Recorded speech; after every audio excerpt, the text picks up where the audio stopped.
I have a turnkey that's looks decent. I think it comes out to like 16% cash on cash, maybe 16 and a half.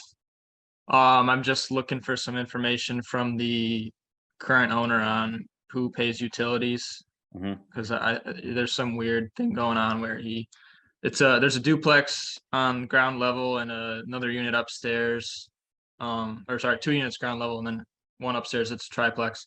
Mhm. And the ground level, one of the units pays for both utilities, and then he like adds $100 or gives $100 for the other unit, something weird like Yeah. that. So I'm trying to square exactly who pays utilities just to firm up the rental or the rent numbers. Yeah. Yeah. Have you gotten the Um, leases too?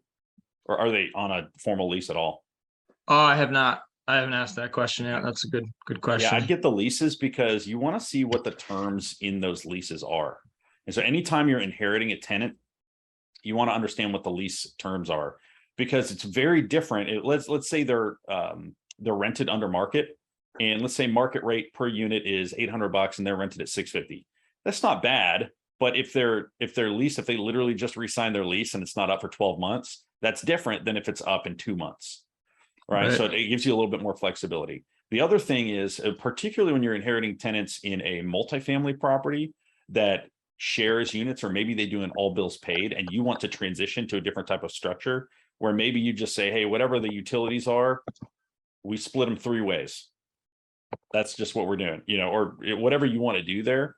It allows you to know what you're starting with so you can figure out, am I going to be able to negotiate this? Like, am I actually going to be able to convince these tenants to stay? And if you do all bills paid, that's fine. You just probably need to add at least 50, maybe $100 a month to the rent for being able to provide that facility. Okay. Okay. Yeah. And a follow-up to that is, have you had a multifamily that was all on one meter and you had to separate it out for, I guess, all three utilities? And is that super expensive? Yeah, I've had so I guess it depends on what you're asking. If you're saying have you had a property that's been all on one meter that you have separated and added separate meters? I haven't done that. Okay. That for me, I was like, I don't know that that's really worth the cost, because my other option is just doing all bills paid and say, or I guess either doing all bills paid or split it 3 ways. All right. The either of them is reasonable. It's probably a little bit easier to just do an all bills paid because they don't have to worry about it.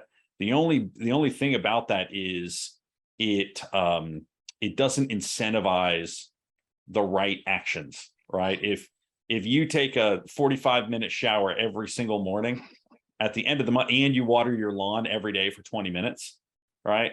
At the end of the month, you're gonna be like, maybe I shouldn't do that because I just paid a $500 water bill, right? So it incentivizes you the right way. Whereas those individuals that wouldn't be the case. And so maybe even in the lease, you say, it's all bills paid up to $100 a month or whatever. And anything over $100 a month is split 3 ways. Now I don't know about that, but I would let my property manager handle that. And I would say, hey, what are our options here? It's not split metered. What are my options? And what's the market rate for an all bills paid versus something that is split with them? Okay. All right. So you do, it works for a lot of deals where it's all on one meter. That's not like a huge No, obstacle. no, that's Okay. not a huge obstacle. No, it's just a change in the lease terms. And a lot of people like all bills paid because they know they don't have any variable. Like it's not going to be 850 one month and 875 the next month, or 925 the month after that. Particularly in the Right. summer months, it depending on. Remind me what market you're in. Louisville. Louisville. Okay, so yeah, you've got the winter gets cold, but there's I don't know, 6 months out of the year that your heat and AC isn't going to be really working super hard. So yeah, you'll probably take it on the chin in the summer and maybe a little bit in the winter, but even with all bills paid, like they have a little bit more consistent experience. So some people like that.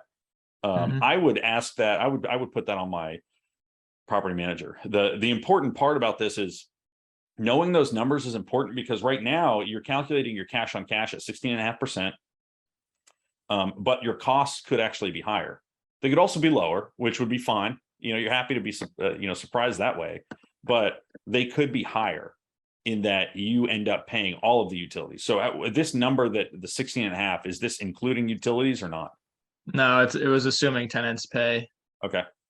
So So what you might do is ask for the trailing 12 months of utility expenses. That way, if the lease says owner pays utilities, you at least know what you're paying until you can renegotiate the lease.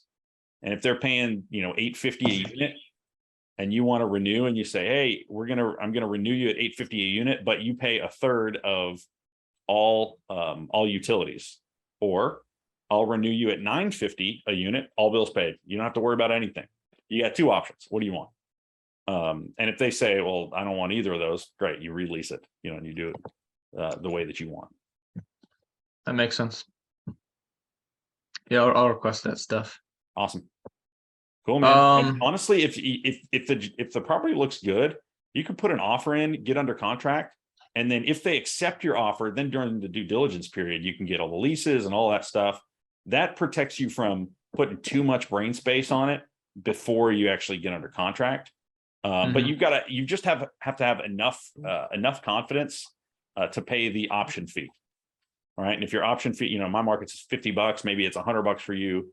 More expensive markets, the option fees can be, in the 500 to thousands of dollars. But if it's, $50 and you say, it's worth $50 for me, just get under contract. And then if they accept my offer, then I can put all the brain power on this. Other than that, if they were to go under contract today and you've put a lot of deal analysis and due diligence and stuff like that under it, you'll be like, dang, I missed out on it.